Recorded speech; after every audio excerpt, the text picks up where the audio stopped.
Hello and welcome again to my Paul Weller collection, a channel dedicated to my passion for all things The Jam, the Style Council and Paul Weller solo. As a fan of 45 years, I've amassed a collection of records, CDs, cassettes, bootlegs, books, posters and fanzines. I'll showcase some of the more notable and sometimes hard to find items, including some treasures I've yet to open. Join me in a deep dive into my Paul Weller collection. So today's video, I want to talk about a record I purchased recently, The Jam's Alternative Setting Suns, which is made up of demos and live tracks and peel sessions as well. So let's get it open.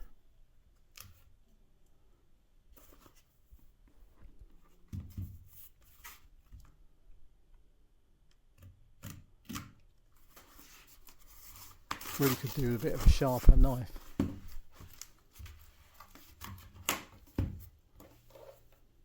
Right, it's been fairly nicely packaged. I bought this off eBay for about £25 in the last month. So there's the front cover and the back. So the songs on side A, we've got Girl on the Phone live, Thick as Thieves peel session, Private Hell demo, Little Boy Soldiers live, Wasteland demo. I think most of these tracks are probably taken from the Setting Suns deluxe set that came out a few years ago. Side B is Burning Sky live, Smithers Jones live, Saturday's Kids, John Peel session, the same as Eaton Rifles, and finally Heatwave live. So there we go, nice orange vinyl with a take on the original All Mod Cons label.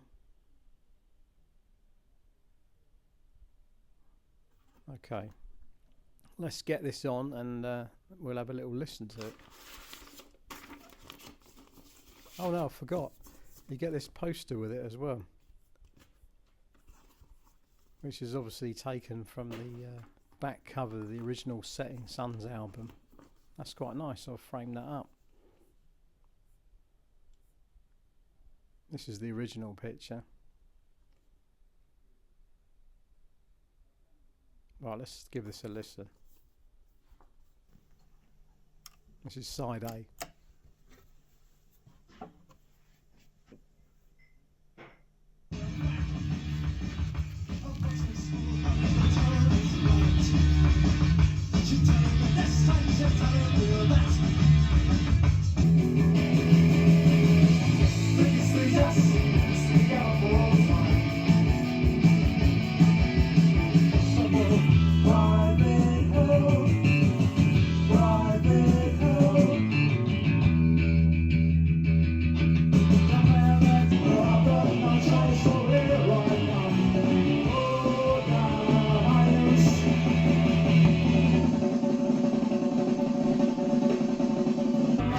Smoking and was out yesterday.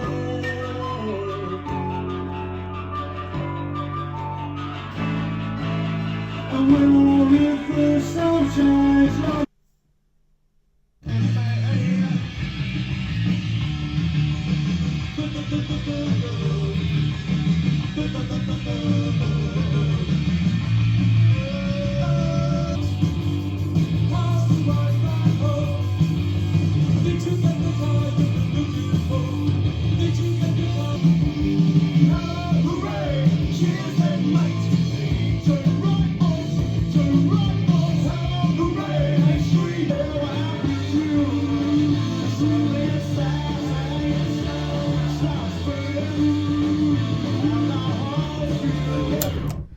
I have to say I was pretty disappointed with this bootleg.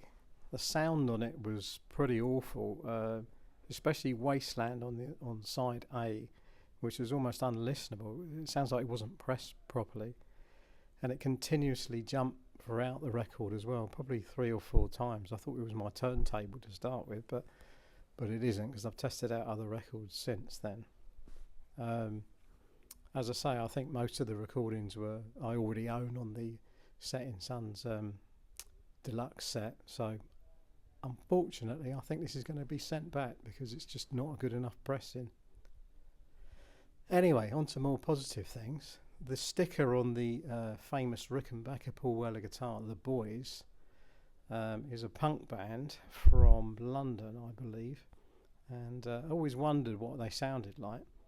And recently I went to a record fair and I picked up their first album, just entitled The Boys, for £20, just purely on the strength of that sticker. Here it is, and I have to say it's very, very good. I have heard some of the songs on it before. Sick on You was quite a famous one. I Don't Care as well. That's a great track. And the Boys supported the Jam quite a few times back in the early days, sort of around about 77, I think. Right, let's have a look at this vinyl, see what it looks like. That's in pretty good nick. So lastly today, I just wanted to talk about my tattoo that I've just had.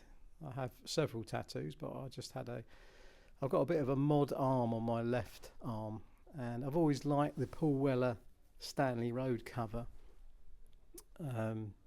designed by Peter Blake, who did Sgt. Pepper as well, and a Who album as well.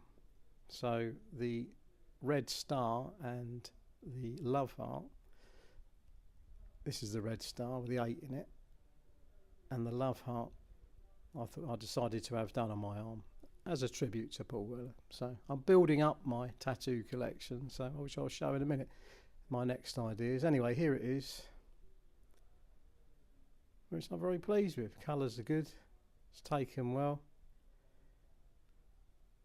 It's just under the quadrophenia tattoo I had done about a year ago. So my next one, I've got a bit of space on the other side. What I wanted to do was have one of these. I really like that one, the Jam. Obviously that's the front of the gift. I'm not quite sure if I'll have one or two or all of these, I'm not sure. Let me know what you think. Have you got any ideas for tattoos that look good for the Jam?